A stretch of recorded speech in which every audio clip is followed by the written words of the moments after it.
সুন্দরবন, যার রোমাঞ্চকর নিদারুণ প্রাকৃতিক সৌন্দর্য বারবার ভ্রমণ পিপাসু মানুষদের মন কেড়েছে। পৃথিবীর বৃহত্তম ম্যানগ্রোভ অরণ্য, যার 66% অবস্থিত বাংলাদেশে এবং 34% অবস্থিত ইন্ডিয়াতে, যা 1997 সালে 6 ডিসেম্বর ইউনেস্কো এর বিশ্বের ঐতিহ্যবাহী স্থান হিসাবে স্বীকৃতি পেয়েছে। ভারতের এই সুন্দরবন অবস্থিত পশ্চিমবঙ্গের দক্ষিণ অংশে অসংখ্য নদী, শাখা নদী, সুন্দরী গোরান গেওয়ের ঘন জঙ্গল নিয়ে বিস্তৃত, যেখানে অসংখ্য পশু পাখির সাথে সাথে বাস করে বিশ্ববিখ্যাত রয়্যাল বেঙ্গল টাইগার।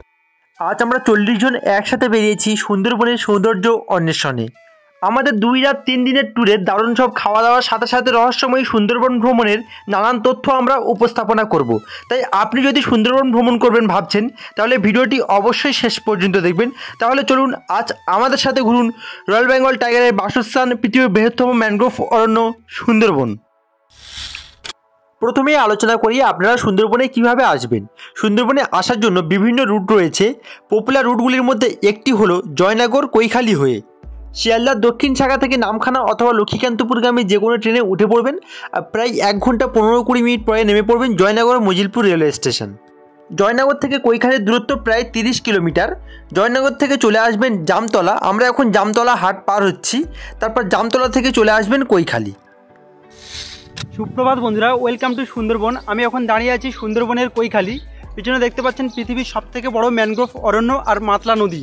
আর আজ আমি এখান থেকে সুন্দরবন ভ্রমণ 2 রাত 3 দিনের ট্যুর করছি। আজকে আমি এই ভিডিওতে আলোচনা করব আপনারা সুন্দরবনে কিভাবে আসবেন, কিভাবে ঘুরবেন, কি দেখবেন এবং 2 রাত 3 দিনের ট্যুরে কত কি খরচা হতে পারে, সব কিছু বাজেট সহ আমি বিস্তারিত আলোচনা করব। তাই ভিডিওটি স্কিপ না করে অবশ্যই শেষ পর্যন্ত দেখবেন। তাহলে চলুন, আমি সানোয়ার লস্কর, আর আজ আমার সাথে ঘুরুন সুন্দরবন 2 রাত 3 দিন। সুন্দরবন ভ্রমণে আজ আমাদের প্রথম দিন, আর আমাদের বোট একটু পরে কৈখালির এখান থেকে ছাড়বে। কৈখালি সম্পর্কে আমার বিস্তারিত একটি সেপারেট ভিডিও বানানো রয়েছে, আপনারা চাইলে ভিডিওটি একবার দেখে নিতে পারেন। আর একদিনের ভ্রমণের জন্য কৈখালি একটি আদর্শ জায়গা। সুন্দরবন ভ্রমণের জন্য হাতে যদি সময় কম থাকে, তাহলে একদিনের জন্য আপনারা কৈখালি থেকে ঘুরে যেতে পারেন আর এখানে এসে নৌকা চড়তে পারেন। কৈখালিতে এসে নৌকা চড়ার জন্য যে নৌকার প্রাইস এখানে বোটে দেওয়া আছে, এটি আপনারা একবার দেখে নিতে পারেন। আর দূরে দেখতে পাচ্ছেন ওই হচ্ছে কৈখালির ঘাট, ফেরিঘাট, ওখান থেকে আমাদের বোটটি ছাড়বে। এখানে বাথরুম ও স্নান করার জন্য খুব সুন্দর ব্যবস্থা করা রয়েছে, দেখতে পাচ্ছেন আপনারা। তা এখানে বাথরুম করার জন্য 5 টাকা এবং স্নান করার জন্য 10 টাকা, তার বিনিময়ে খুব সুন্দর পরিষেবা দেওয়া আছে। এখান থেকে আপনারা স্নান করে তারপরে বোটে উঠতে পারেন। এই আমাদের বোট দাঁড়িয়ে রয়েছে। আমাদের বোটের নাম হচ্ছে মা রেশমি। চলুন এবার আমি বোটে উঠবো। উঠে বোটের ভিতরে বাইরে কেমন কি সিস্টেম আছে, কেমন কি রয়েছে সব কিছু দেখাবো। বোট ছাড়ার পূর্বে তার প্রস্তুতি পর্ব চলছে। ট্যুরিস্টদের খাওয়ার জলের জন্য এখন মিনারেল ওয়াটার বোটে তোলা হচ্ছে। বোটে ওঠার সময় সাবধানতা অবলম্বন করে উপরে উঠতে হবে, কারণ এই সিঁড়ি দিয়ে উপরে উঠতে হয়।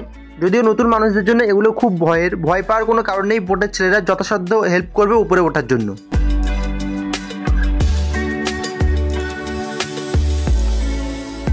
আমি এখন বোটে উঠে গিয়েছি। চলুন পুরো বোটটা আপনাদেরকে ঘুরিয়ে দেখাই উপরে এবং নিচে কি রয়েছে। প্রথমবারে ভিতরে প্রবেশ করে এদিকে একটা বাথরুম, এদিকে একটা বাথরুম, এদিকে একটা কোমোড আছে, কোমোড বাথরুম, আর এদিকে একটা নর্মাল বাথরুম রয়েছে। বেশ ভালো পরিষ্কার পরিচ্ছন্ন বাথরুম। আর এ হচ্ছে নিচে, এটা হচ্ছে বেডরুম। এই যে বেডগুলো রয়েছে দেখতে পাচ্ছেন, এখানে লম্বা করে বেড, এদিকে দুদিকে বেড, মাঝখান দিয়ে যাওয়ার রাস্তা। চলুন এখন উপরে যাই। উপরে গিয়ে বোটের উপরটা আবার দেখানোর চেষ্টা করি। এ হচ্ছে বোটের উপরে পার্ট, সামনের এটা দেখতে পাচ্ছেন, এটা হচ্ছে ক্যাপ্টেন, বোট চালাবে, সে এখানে বসবেন তারা।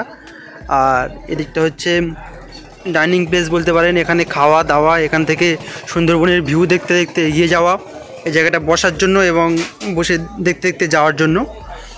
আর তারপরে এদিকে রয়েছে আরও একটা বাথরুম রয়েছে, আর ঠিক তার এই পাশ থেকে শুরু হচ্ছে রান্নাঘর।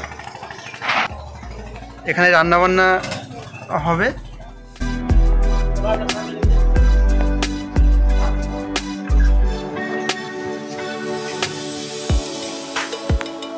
এখানে বোটের নির্দিষ্ট কিছু নিয়মাবলী রাখা আছে, দেখতে পাচ্ছেন। নদীতে কিছু ফেলিবেন না, প্লাস্টিক ফেলিবেন না, মদ্যপান নিষেধ, ডাস্টবিন ব্যবহার করুন, চেয়ার নিয়ে এদিক ওদিক করবেন না।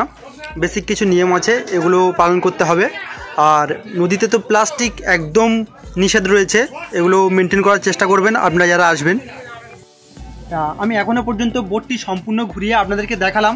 এরপরে আমাদের বোট যখন ছাড়বে, বোটটা যেতে যেতে কোথায় কি দেখছি সব কিছু বিস্তারিত আপনাদের সাথে শেয়ার করব।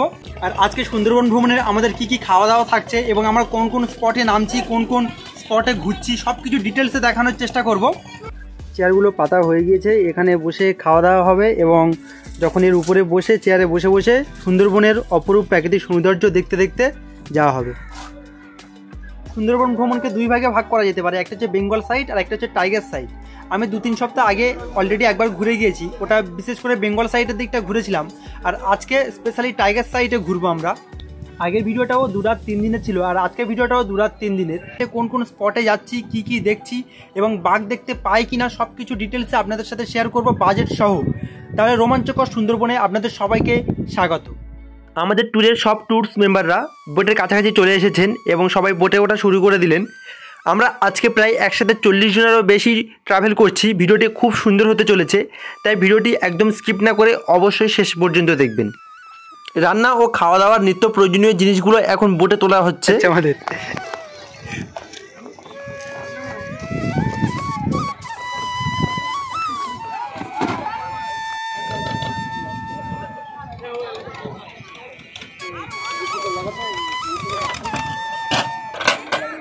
আমাদের বোট এখন ছেড়ে দিয়েছে, ক্যাপ্টেন ভিতরে বসে আছে দেখতে পাচ্ছেন। অবশেষে আমাদের বোট ছেড়ে দিল সুন্দরবন ভ্রমণের প্রথম দিনের প্রথম ডেস্টিনেশনের উদ্দেশ্যে। আগেই বলেছি এবারে সুন্দরবন ভ্রমণে আমরা টাইগার পয়েন্টের উপরে বেশি ফোকাস রেখেছি, কিন্তু সুন্দরবন ভ্রমণের আজ প্রথম দিনে আমরা একটু বেঙ্গল সাইডটা ঘুরে নেব এবং দ্বিতীয় এবং তৃতীয় দিন সম্পূর্ণরূপে টাইগার সাইডটা ঘুরবো। আর এই প্রথম দিনের প্রথম ডেস্টিনেশন হলো বনি ক্যাম্প।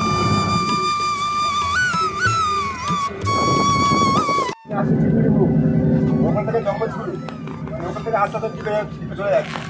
ওখান থেকে তোমার পাঞ্জাবি দেখছি শিওনে, তোমার হচ্ছে ওখান থেকে ঘুরে চলে আসি মানে আসলমারি চলে আসি 2 নম্বর। ওখান থেকে ঘুরে তোমার ছায়াদ্বীপ হয়ে আমরা মানে সুন্দরকালী নদী হয়ে বনিগ্রাম যাচ্ছি, মানে যেটা বিশ্বব্যাংক বলা হয়। বনিগ্রাম থেকে ফের আবার রিটার্ন করছি, রিটার্ন করে ঢাকায় নাইট করছি। ঝড়খালি ঝড়খালি ক্যাম্প নদীতে ক্যাম্পে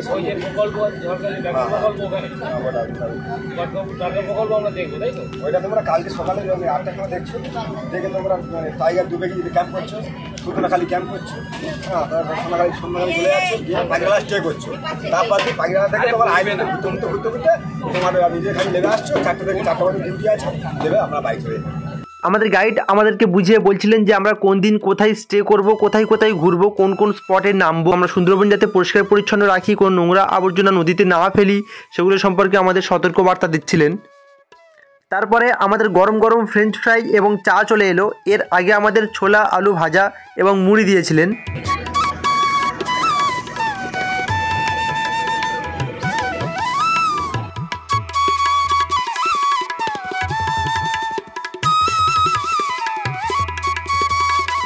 এদিকে আমাদের লাঞ্চের জন্য রান্নাবান্নার পর্ব চলছে।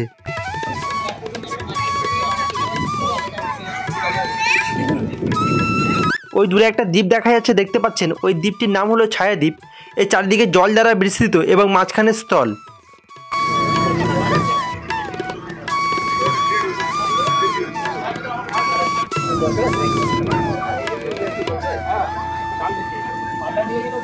আমাদের বোট এখন সুন্দরবনের জঙ্গলের একদম পাশ দিয়ে সামনের দিকে এগিয়ে যাচ্ছে। আর সাইডে দেখতে পাচ্ছেন এগুলো হেতাল গাছের জঙ্গল। হেতাল গাছের এই ঘন জঙ্গলের মধ্যে অনেক সময় কিন্তু বাঘ লুকিয়ে থাকে।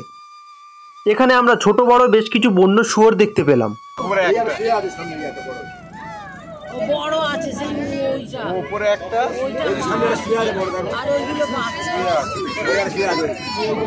ও আচ্ছা আচ্ছা, সেই উপরে এই যে ফাঁকা জায়গায় উপরে আছে। আর সেই দিকে আরেকটা ও বড় কালো ভাত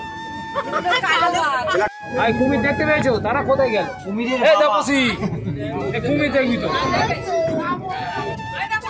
এইভাবে নানান প্রাকৃতিক সৌন্দর্য দেখতে দেখতে আমরা আমাদের প্রথম ডেস্টিনেশন বনি ক্যাম্পের কাছে চলে এলাম। সামনে দেখতে পাচ্ছেন বনি ক্যাম্পের জেটি ঘাট দেখা যাচ্ছে।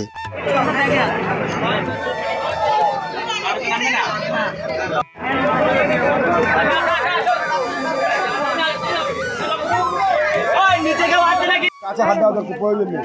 আপনারা যাবেন, যেখানে দেখবেন ঘুরতে ঘুরতে চলে যাবেন, কোনো জিনিসপত্রে হাত দেবেন না।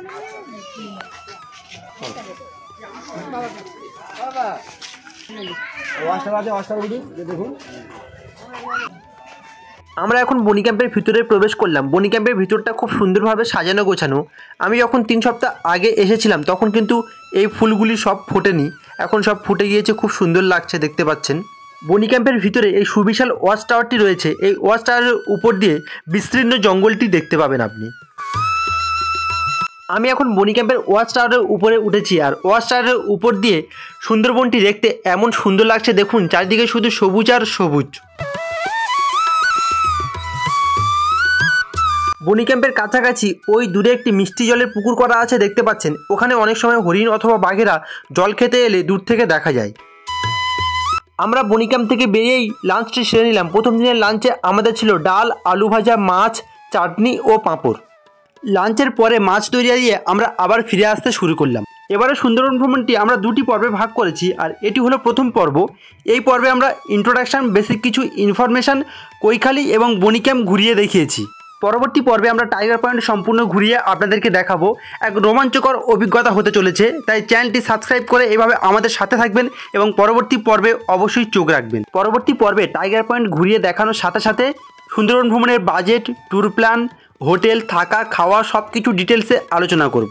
আপনারা যদি সুন্দরবন ট্যুর করতে চান তাহলে অবশ্যই এই নাম্বারে যোগাযোগ করতে পারেন। এটি এই বোটের ওনারের নাম্বার, খুব সুন্দর পরিষেবা, যোগাযোগ করতে পারেন। সন্ধ্যা হয়ে গিয়েছে, আর এই সন্ধ্যায় হালকা শীতে গরম গরম চিকেন পকোড়া ও কফি আমাদের জন্য চলে এলো। সন্ধ্যা গড়িয়ে রাত এগিয়ে এলো, আর আমাদের ডিনারের সময় হয়ে গেল। আর আজকের ডিনারে ছিল ডাল, আলু ছানা, স্যালাড এবং মটন কষা। রান্নাগুলো কিন্তু সব একদম অসাধারণ ছিল। ডিনারের পরেই আমাদের যেসব ট্যুরিস্টরা হোটেলে থাকবে তারা নেমে যেতে লাগলো, যদিও আমরা কিন্তু বোটে থাকছি আর কিছু ট্যুরিস্ট হোটেলে থাকবে। আমাদের ঝড়খালিতে নাইট স্টে করার কথা ছিল, কিন্তু কৈখালিতে ভালো কিছু হোটেল পেয়ে যাওয়ার জন্য আমরা কৈখালিতে নাইট স্টে করছি। মর্নিংয়ে উঠে আমরা সরাসরি বেরিয়ে যাব টাইগার পয়েন্টের উদ্দেশ্যে। আজ তাহলে এই পর্যন্ত সুন্দরবন ভ্রমণের প্রথম দিন এইভাবে সমাপ্ত হলো। শুভরাত্রি, আবার দেখা হবে আগামীকাল। সুস্থ থাকবেন, ভালো থাকবেন এবং আমাদের সাথে সর্বদা এইভাবে ঘুরতে থাকবেন।